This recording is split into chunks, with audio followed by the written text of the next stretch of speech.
Va ora in onda Casa Stipancic.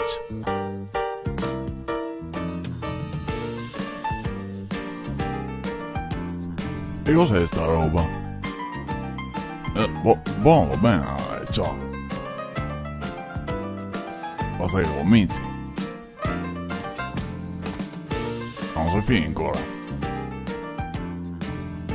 E ora?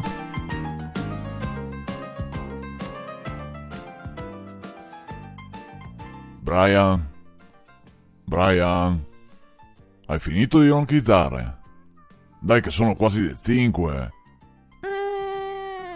Oh, eccoci, hai spavato abbastanza, sì?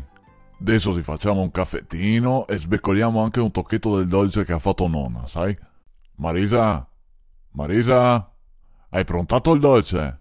Sì, Ciano, aspettate ancora uno sbicchio che sono dietro finire. Bon. Così adesso ti alzi dal paglione e andiamo in cucina a fare merenda col Kuguluf e un caffettino. Dopo, però, ti porto dal Brivez perché hai i capelli troppo lunghi, sai? E papà Marino mi ha detto anche dove portarti a tagliarli.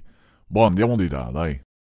Oh, eccoci Marisa. Eccoci. Come c'è, Brian? Eh, Hai visto che è venuto nonno Ciano a dismissiarti? sì. Hai spavato un pochettino, eh? Mm. Adesso vi faccio cercare il Kuguluf che ho Oh. appena finito, sai? Benon, anche con un slucchetto di caffè, eh. Così dopo andate dal Brivez a tagliare i capelli. Sei contento, Brian? Allora, sta facendo i salti.